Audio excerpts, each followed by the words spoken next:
लालची नाई। बहुत समय पहले की बात है। उत्तर भारत के एक छोटे से गांव में एक नाई रहता था जिसका नाम था बिश्राम। वह गांव का एकमात्र नाई था और इस वजह से उसका काम खूब चलता था। लेकिन जहां एक और गांव के लोग साधारण और ईमानदार जीवन जीते थे, वहीं बिश्राम बेहद लालची और चालाक किस्म का इंसान था। बिश्राम की एक छोटी सी कच्ची दुकान गांव के चौक पर थी। वहां एक पुरानी लकड़ी की कुर्सी, एक टूटा हुआ शीशा और कुछ पुराने औजार पड़े रहते थे। लेकिन उसकी चालाकी ने उसे जरूरत से ज्यादा कमाने की तरकीबें सिखा दी थीं। अगर कोई गरीब आदमी बाल कटवाने आता तो वह झूठ बोलता, साबुन खत्म हो गया है, शहर से मंगवाना पड़ेगा, 2 रुपये ज्यादा लगेंगे। अगर कोई अमीर आदमी आता तो वह अलग तरह से झांसा देता, आप जैसे साहब के लिए खास हेयर कटिंग है, केवल आप जैसे लोगों के लिए, 20 रुपये ज्यादा लगेंगे। बिश्राम बच्चों के बाल काटते समय झूठ बोलता, बच्चे को खास तेल लगाना पड़ेगा नहीं तो बाल टूटेंगे, 5 रुपये और लगेंगे। वह हर किसी से किसी ना किसी बहाने से ज्यादा पैसे लेता और हर रोज 100 रुपया जमा कर लेता, जो उन दिनों बहुत बड़ी रकम मानी जाती थी। लेकिन वह गांव के गरीबों की हालत कभी नहीं समझता था। कभी किसी का हजामत खराब कर देता तो हंसकर कहता, तेरा चेहरा ही ऐसा है। कोई शिकायत करता तो उल्टा उसे ही डांट देता। एक दिन गांव में एक बुजुर्ग साधु आए। उनके बाल बहुत बड़े हुए थे और दाढ़ी सफ़ेद। उन्होंने बिश्राम से कहा, बेटा, मेरे पास पैसे नहीं हैं, लेकिन क्या तुम मेरी दाढ़ी बना सकते हो? बिश्राम ने तिरस्कार भरे स्वर में कहा, बिना पैसे के तो मैं किसी के बाल तक नहीं छूता। चल हट यहाँ से। साधु मुस्कुराए और बोले, लालच का फल कभी मीठा नहीं होता। संभल जा बेटा, वक्त बदलता है।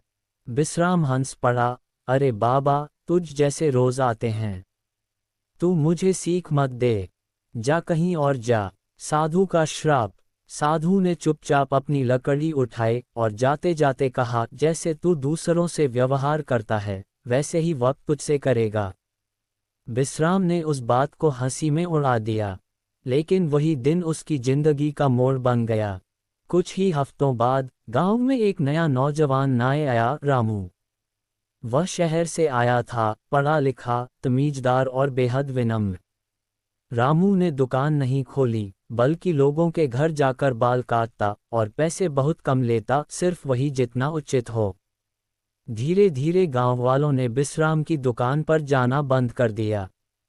बिश्राम को गुस्सा आया। उसने रामू को धमकाया, लेकिन रामू ने मुस्कराते हुए कहा, मैं सेवा कर रहा हूँ, व्यापार नहीं। मैं सबका भला चाहता हूँ। अब बिश्राम की कमाई गिरने लगी। दिन के 10-20 रुपये भी नहीं निकलते। गांव के बच्चे, बूढ़े और यहाँ तक कि अमीर भी अब रामू को बुलाने लगे। बिश्राम के घर का चूल्हा ठंडा पड़ने लगा। पत्नी ने ताने मारने शुरू किए, तेरी लालच ने घर की इज्जत मिट्टी में मिला दी। बिश्राम को साधु की बात याद आने लगी, लालच का फल मीठा नहीं होता। कुछ ही महीनों में बिश्राम को अपनी दुकान बंद करनी पड़ी।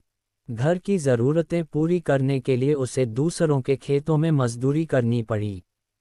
एक दिन जब वह भूखा था, उसने गांव के मंदिर में जाकर खाना मांगने की कोशिश की।